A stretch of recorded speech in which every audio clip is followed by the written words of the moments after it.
Second batch of upgrades for the AX10. And this time I did a few strength upgrades. I'm trying to put a few aluminum parts on there. I put the universal axle in there so that I don't have the slot and groove turning assembly. It gives me a lot more turning radius, and it stops that mechanical bind from the other assembly. So that was a immediate upgrade. I'll waterproof my servo. It's the AS3 that came with the AX10 stock. What I've done with it is opened it up and I put a bead of silicone around where the servo attached. I saw this once on the internet somewhere. I can't remember exactly where, but they put a bead of silicone grease around where the servo horn attaches on the inside of the plastic case. Then I screwed the case back together and put a bead of silicone, waterproofing silicone, dry silicone, around the outside and around where the wire comes out, just in order to give it a watertight seal.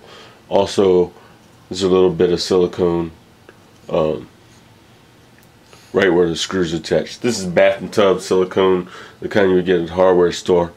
And so far it's doing an excellent job of keeping this servo moving. The servo is water resistant in the first place, so the steps I've done are just helping reinforce that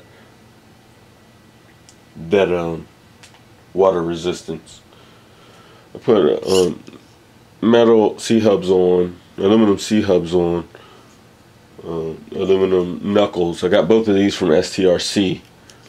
I used a lot of their parts on my Wraith, and I liked the performance and I liked the look of them, so I used them again. They're also a lot cheaper than the Vanquish parts. A lot of guys swear by the Vanquish parts. I'm kind of sticking with STRC. I like their stuff. It performs well. It's strong as hell. It's just what I choose. STRC over Vanquish right now. I don't want to say STRC over Vanquish, but I'm using STRC parts right now. Vanquish parts are great. Just not what I'm using. Also put STRC lockouts in the rear because everything else was STRC. The shocks and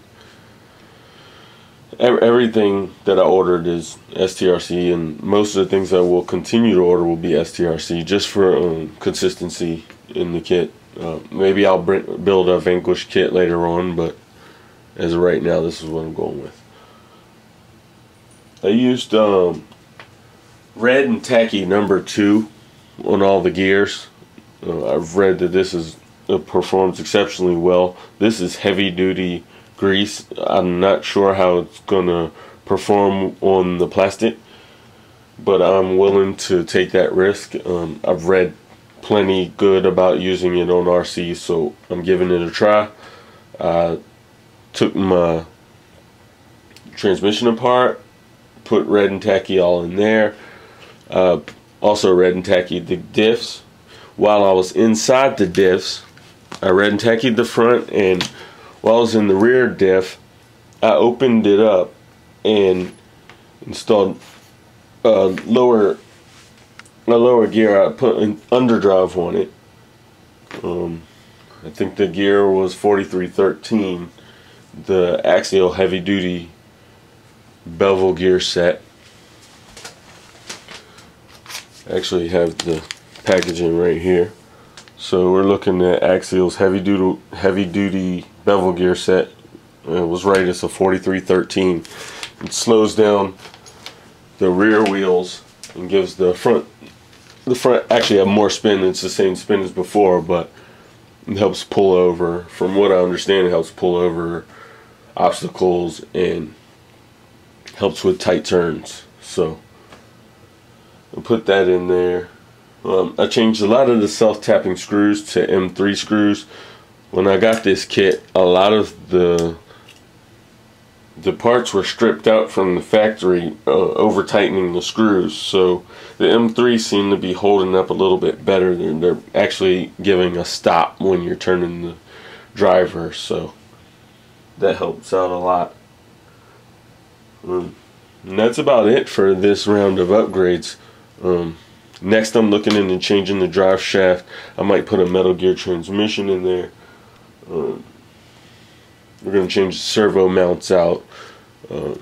That's just for looks. Diff covers for looks. And that's going to be about it for now. I love the way this thing crawls, and I really don't know at this point what I could do to make it crawl better. I'm open for suggestions, but I keep working with it. It tackles most of everything I'm looking for. I can say that the stock body, I got a clear stock body and repainted it. The nose is definitely too long. It stops the truck a lot, so I might be looking into a different body or trying to do something about that, but it hasn't been too big an issue. I just changed my angle of attack a little bit, and I managed to do what I need to do. So that's AX10 round 2 upgrades.